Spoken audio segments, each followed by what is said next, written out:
पश्चिम बंगाल से इस वक्त की बड़ी खबर सामने आ रही है, जहां पर शुभेंदु अधिकारी के पीए की गोली मारकर हत्या कर दी गई है। इस वक्त की बड़ी जानकारी हम आपको दे रहे हैं, जहां पर पश्चिम बंगाल में नेता प्रतिपक्ष शुभेंदु अधिकारी के करीबी और उनके पीए चंद्रनाथ की गोली मारकर हत्या कर दी गई है, जिसके बाद बंगाल की सियासत काफी ज्यादा गर्मा गई है।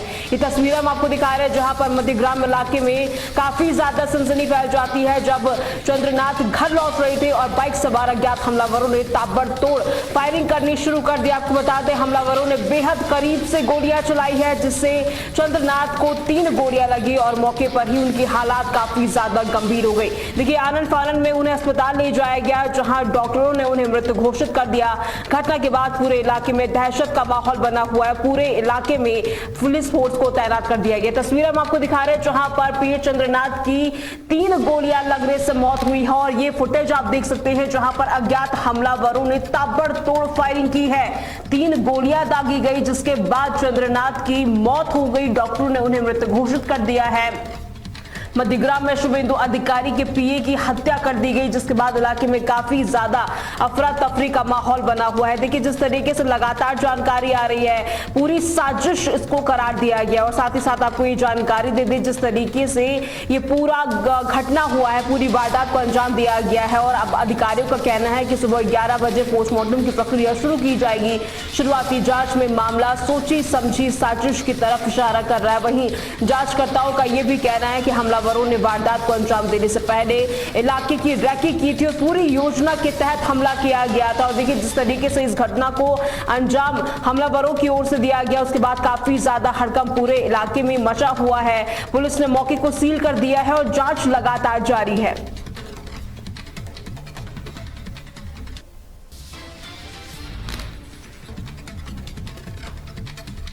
चंद्रनाथ हत्याकांड को लेकर एक के बाद एक खुलासे सामने आ रही है और साथ ही साथ पुलिस का भी बयान इस पे सामने आया है। इस वक्त की बड़ी खबर मैं आपको बता रहे हैं, जहां पर जिस तरीके से शुभेंदु अधिकारी के पीए की गोली मारकर हत्या कर दी गई, उसके बाद इलाके में काफी ज्यादा अफरा तफरी का माहौल बना हुआ है। चंद्रनाथ हत्याकांड में अब कई बड़े खुलासे सामने आ रहे हैं। शुरुआती जांच में पुलिस को घटनास्थल से जिंदा कारतूस और कई खोखे भी बरामद हुए हैं।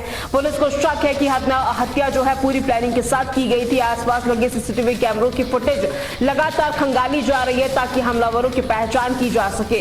देखिए, सूत्रों के मुताबिक हमलावर पहले से ही चंद्रनाथ की गतिविधियों पर लगातार नजर रखे हुए थे और मौका मिलते ही वारदात को अंजाम दे दिया गया। पुलिस कई एंगल से जांच पड़ताल कर रही है और इलाके में संदिग्धों की तलाश भी लगातार जारी है। घटनास्थल में पुलिस पहुंच चुकी है। कई सबूत भी पुलिस के हाथ लगे हैं और आसपास के सीसीटीवी फुटेज पुलिस की ओर से खंगाली जा रही है। आपको जानकारी दे दें, चंद्रनाथ हत्याकांड में एक और बड़ा खुलासा हुआ है। अब सीसीटीवी फुटेज पुलिस की ओर से खंगाली जा रही है। बाइक सवार अज्ञात हमलावरों ने फायरिंग करने की कोशिश की थी और साथ ही साथ देखिए, पुलिस को मौके से जिंदा कारतूस मिले हैं और घटनास्थल में पुलिस पहुंच चुकी है। हत्या को लेकर तमाम जो सबूत है वो जुटाए जा रहे हैं। साथ ही आपको ये जानकारी दे दें, पश्चिम बंगाल के उत्तर 24 परगना में जिस तरीके से शुभेंदु अधिकारी के पीए की हत्या कर दी गई, इसके बाद तनाव काफी ज्यादा गहरा बना हुआ है।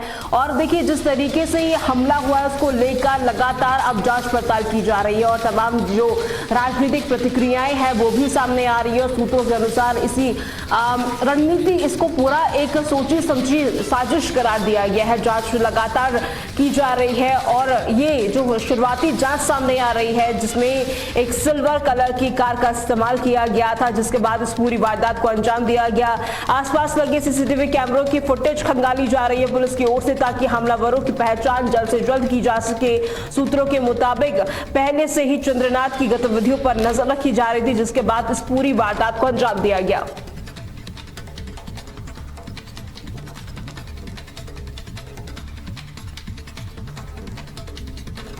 पीए चंद्रनाथ की हत्या को लेकर शुभेंदु अधिकारी का भी बयान सामने आया है और शुभेंदु अधिकारी ने इस पूरी घटना की कड़ी निंदा की है। इस वक्त की बड़ी खबर में आपको बता रहे हैं, जहां पर इस हत्याकांड को लेकर शुभेंदु अधिकारी ने बड़ा आरोप लगाया है। शुभेंदु अधिकारी का कहना है कि यह हत्या कोई सामान्य वारदात नहीं थी, बल्कि एक सुनियोजित साजिश का हिस्सा है। इस वक्त की बड़ी जानकारी हम आपको दे रहे हैं, जहां पर इस पूरे हत्याकांड को लेकर शुभेंदु अधिकारी ने बड़ा आरोप लगाया है और इस पूरी घटना की कड़ी निंदा की। शुभेंदु अधिकारी ने कहा कि यह हत्या कोई सामान्य वारदात नहीं है बल्कि सुनियोजित साजिश का हिस्सा है। उनका दावा है कि पिछले 2-3 दिन से लगातार चंद्रनाथ की रैकी की जा रही थी और पूरे इलाके में जिस तरीके से इस वारदात को अंजाम दिया गया उसको लेकर अब पुलिस भी काफी ज्यादा अलर्ट हो चुकी है। शुभेंदु अधिकारी ने बंगाल की कानून व्यवस्था पर गंभीर सवाल खड़े किए हैं। उनका कहना है कि राज्य में 15 सालों से महाजंगल राज चल रहा था और राजनीतिक हिंसा लगातार बढ़ती जा रही है। उन्होंने ये भी कहा कि पुलिस को कुछ अहम सुराग मिले हैं और जल्द से जल्द जो सच्चाई है सामने आ जाएगी। देखिए जिस तरीके से हत्या की गई चंद्रनाथ की उसको लेकर शुभेंदु अधिकारी का ये बड़ा आरोप भी सामने आया है। शुभेंदु अधिकारी का कहना है कि यह हत्या कोई सामान्य वारदात नहीं थी बल्कि एक सोची समझी साजिश थी जिसके बाद इस पूरी जो घटना है उसे अंजाम दिया गया। शुभेंदु का कहना है कि 2-3 दिन पहले से ही लगातार रैकी की जा रही थी और साथ ही साथ शुभेंदु अधिकारी ने ममता बनर्जी पर भी गंभीर आरोप लगाए हैं और यहां पर देखिए जिस तरीके से इस वारदात को अंजाम दिया गया उसको लेकर कानून व्यवस्था को लेकर भी गंभीर सवाल खड़े उठ रहे हैं।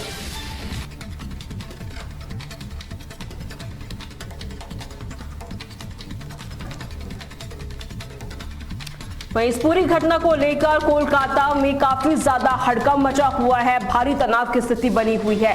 साथ ही साथ आपको ये जानकारी दे दें, कोलकाता में अब काफी ज्यादा तनाव की स्थिति बनी हुई है। अस्पताल के बाहर हंगामा किया जा रहा है। बीजेपी समर्थकों की टीएमसी के खिलाफ नारेबाजी देखी जा रही है। इस वक्त की बड़ी जानकारी हम आपको दे रहे हैं, जहां पर घटना के बाद कोलकाता में माहौल काफी ज्यादा तनावपूर्ण हो गया है। अस्पताल के बाहर बड़ी संख्या में बीजेपी समर्थक जमा हो गए हैं। उन्होंने टीएमसी सरकार के खिलाफ जमकर नारेबाजी की। बीजेपी नेताओं ने आरोप लगाया है कि बंगाल में राजनीतिक विरोधियों को निशाना बनाया जा रहा है। पार्टी कार्यकर्ताओं का कहना है कि चंद्रनाथ भवानीपुर इलाके में राजनीतिक जिम्मेदारी संभाल रहे थे और इसी वजह से उन्हें निशाना बनाया गया। बीजेपी ने सीधे तौर पर ममता बनर्जी सरकार पर हमला बोलते हुए कहा कि राज्य में राजनीतिक हिंसा चरम पर है और इसी वजह से इस पूरी वारदात को अंजाम दिया गया। वहीं टीएमसी ने भी इन पूरे आरोपों को खारिज कर दिया है। कड़ी निंदा इस पूरे हमले की गई है। देखिए जिस तरीके से शुभेंदु अधिकारी के पीए की गोली मारकर हत्या कर दी गई, उसके बाद काफी ज्यादा इलाके में तनावपूर्ण स्थिति बनी हुई है। अस्पताल के बाहर बड़ी संख्या में बीजेपी समर्थक जमा हो गए हैं और टीएमसी सरकार के खिलाफ जमकर नारेबाजी की गई। बीजेपी नेताओं ने आरोप लगाया कि बंगाल की राजनीति काफी ज्यादा खराब चल रही है, विरोधियों को निशाना बनाया जा रहा है और साथ ही साथ पार्टी कार्यकर्ताओं का कहना है कि चंद्रनाथ भवानीपुर इलाके से राजनीतिक जिम्मेदारी संभाल रहे थे और ये भवानीपुर वही सीट है जहां पर ममता बनर्जी चुनाव लड़ रही थी और ममता बनर्जी जब चुनाव हारी तो उसके बाद काफी ज्यादा वो बौखला गई थी और साथ ही साथ तमाम आरोप भी बीजेपी की ओर से लगाए गए हैं। बीजेपी का कहना है कि ममता बनर्जी के इशारे पर ये सब काम हो रहे हैं और जिसको लेकर बीजेपी ने ये गंभीर आरोप लगाया कि चंद्रनाथ पर भवानीपुर की जिम्मेदारी थी और इसी वजह से इस पूरी वारदात को अंजाम दिया गया।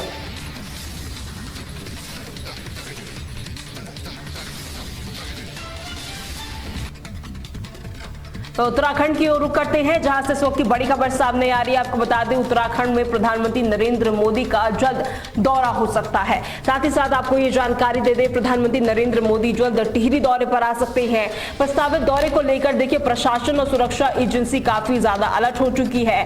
जानकारी के मुताबिक प्रधानमंत्री नरेंद्र मोदी टिहरी में आयोजित होने वाली बड़ी जनसभा को संबोधित कर सकते हैं। इस दौरान वे 1000 मेगावाट के वेरिएबल स्पीड प्लांट स्टोरेज परियोजना को राष्ट्र को समर्पित कर देंगे, जिसे उत्तराखंड के लिए बेहद महत्वपूर्ण माना जा रहा है। आपको साथ ही जानकारी दे दें, जो ये परियोजना है बिजली उत्पादन ऊर्जा भंडार क्षमता को काफी ज्यादा मजबूत करेगी, जिसके साथ उत्तराखंड के साथ साथ कई राज्यों को भी इसका फायदा होगा, देश को भी एक बड़ा फायदा होगा। पीएम मोदी के संभावित टिहरी दौरे को लेकर स्थानीय प्रशासन पूरी तरीके से अलर्ट मोड पर है। सुरक्षा व्यवस्था को लेकर लगातार बैठकों का जो दौर है वो भी जारी है।